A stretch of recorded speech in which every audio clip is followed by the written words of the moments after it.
Good morning, everyone. Setting up a little cozy space for yourself while doing your nails is the first step to giving yourself a salon-like experience right at home.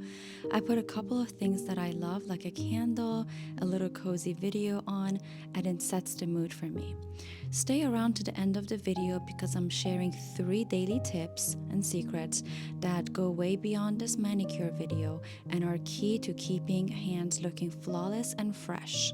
In this video, I'm showing you how I do a gel manicure on natural nails along with all the tips and tricks that help them last just over 3.5 weeks.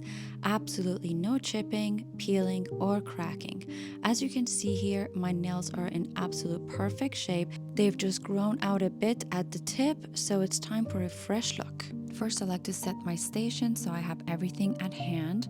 Next, I use 3 layers of protection. Believe it or not, this is a non-negotiable for me.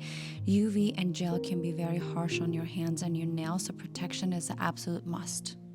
Now, this next part is optional. It depends on what shape and length you want your nails. I want them a tiny little bit shorter, so I'm clipping just the tips of my nails.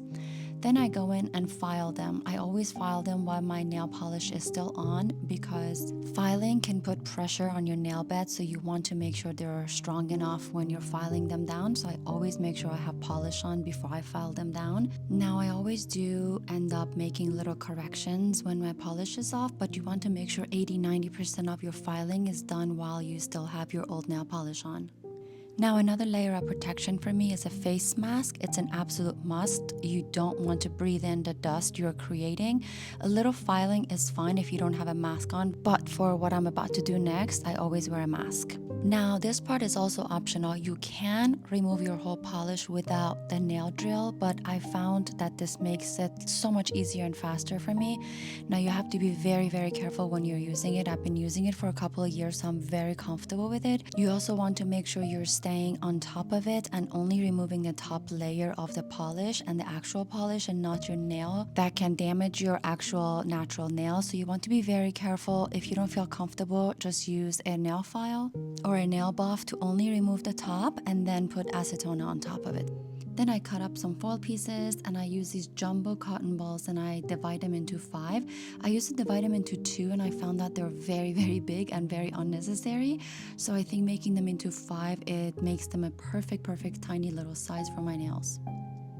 Next step, I drench my cotton balls into acetone, and now here's the tricky part. It's easy for you to use a dominant hand to do your other hand and foil it up, but the more foil fingers you have, the more trickier it becomes. If you have help, I would get help to do your other hand, but I have done it many times by myself. Yes, it can definitely be a little challenging and take a little bit longer, but I'm having my husband help me today, but I've done it many times by myself. So then you want to crunch the bottom a little bit just so that the acetone is not coming out because it can definitely drip out. Then I wait 10 minutes and I remove them. Now I put them in order like that because sometimes I reuse them depending on how rough the nail polish is and how hard it is to get it off. Then I use this little wooden scraper to kind of scrape them off. Some nail polishes are harder than others and it depends on how thick or thin that you have applied them.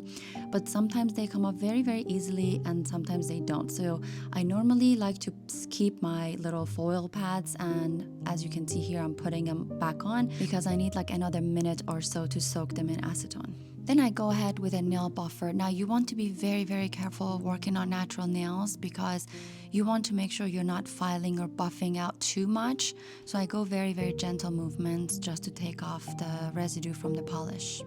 Time to do some last minute filing because you will see some imperfections after you take off your polish. So I'm going ahead and doing some little touch-ups here and there to make them a perfect shape. Now I'm going with kind of like almond round today. I have found that my 2 favorite shapes are either short and square or long and almond.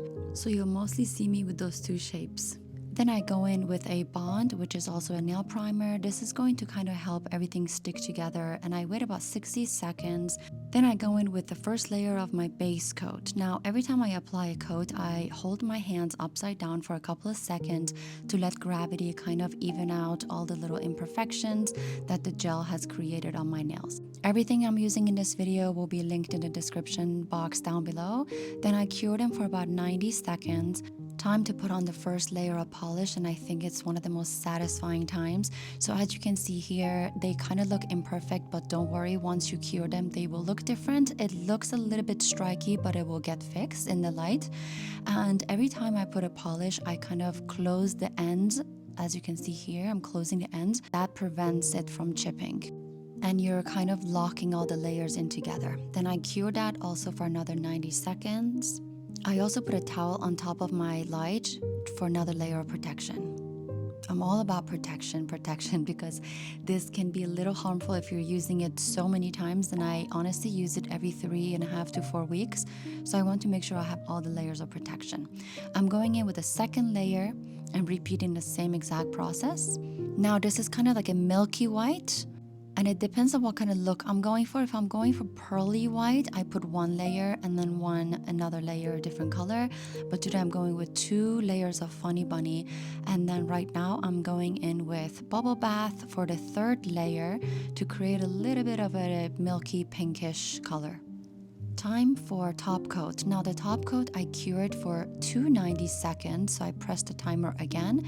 And I love this light because the moment you put your hand underneath it, it starts, the timer starts, and then all you have to do is move your hand just a tiny little bit and the timer will start again.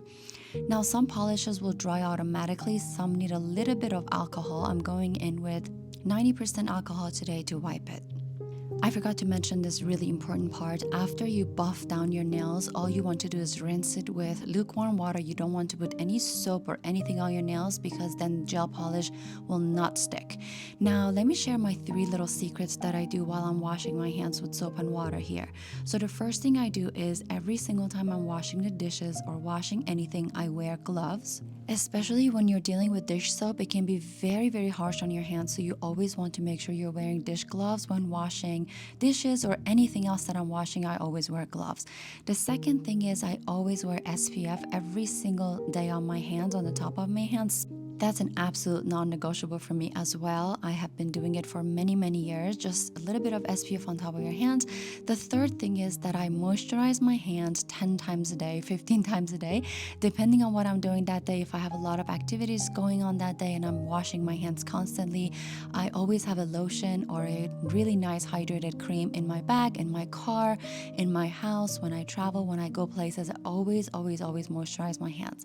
So these are 3 little non-negotiables that will make a huge difference in the way your hands appear. And now I'll tell you what I do after manicure. So you saw I washed my hands. Then after that, I went with a gentle exfoliator. You want to make sure you're very gentle when it comes to exfoliating your hands because your hands are very, very sensitive skin and they're very thin. So you want to make sure that you're being very gentle with them. Then after that, I go in with a really, really moisturizing hand balm or hand cream. Everything will be linked in the description box below. Then after that, I go in with a oil. It's a natural jojoba oil that is really good for your cuticles and really good for your nails and very nourishing, very moisturizing, and it's all natural. I cannot tell you how soft my hands feel right now with this like 3-minute thing that I just did to them. It's just a little care that you do after your manicure. I normally put jojoba oil and cream on my hands every night. I do not exfoliate them every single night, but this is my process every night before I go to bed. A little bit of hand balm, hand cream, and a little bit of jojoba oil. I would absolutely love to hear your tips and tricks on your hands or any product that you use that you love so far on your hands. I really hope you enjoyed this video. Thank you guys so much for watching. I'll see you on the next one.